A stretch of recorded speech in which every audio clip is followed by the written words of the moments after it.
కనే కదా స్టాలిన్ కేసింది. మళ్ళీ స్టాలిన్ బారలేదని ఈ యాదవ్ కాబట్టి ఆ యాదవ్ అని ఎందుకు అనుకోవాలా?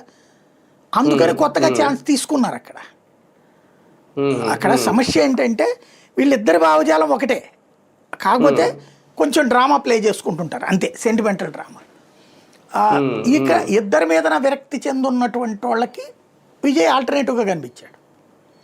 సమస్యల్లా ఏంటంటే అక్కడ సామాన్యులు, ఎస్ మీరు ఒకసారి గుర్తు తెచ్చుకోండి, 19లో ఎంతమంది సామాన్యులు వచ్చారు, ఎక్కడేందుకు ఇప్పుడు 24లో సామాన్యులు రాలేదు మనకి ఆంధ్రాలో. అంటే సామాన్యులు అంటే ఇప్పుడు అతను ఎవరు, పోలవరం పోటీ చేసినటువంటి అతను, కనీసం అతని ఆదాయం ఎంత, అతని సంపద ఎంత, అతని ఆస్తి ఎంత. మొన్నటిసారి జనసేనలో వాళ్ళు సామాన్యులు వచ్చారు కదా, ఇప్పుడు సందీపు ఇట్లాంటి వాళ్ళు అందరు సామాన్యులు వచ్చారు కదా జనసేనలో. అటు జనసేనలో సామాన్యులు వచ్చారు, బీజేపీలో సామాన్యులు వచ్చారు, ఆ పార్థ డాక్టర్ గారు రాదు అని డాక్టర్ గారు ఇట్లా వచ్చారు కదా. కాబట్టి అక్కడ మనం ఇప్పుడు ఎక్స్ప్లాయిట్ చేస్తున్నాం అంతే. మంత్రులు ఎంతమంది పోయారు? 19లో జగన్ దెబ్బకి అనేక మంది మంత్రులతో సాగపోయారు అక్కడ. అట్లాగే మొన్న 24లో మళ్ళీ వాళ్ళ దెబ్బకి జగన్ టీం అందరూ పోలేదా, మంత్రులు అందరూ ఓడిపోయినట్టే కదా మంత్రుల లెక్కనైతే అక్కడ అంతే లెక్క.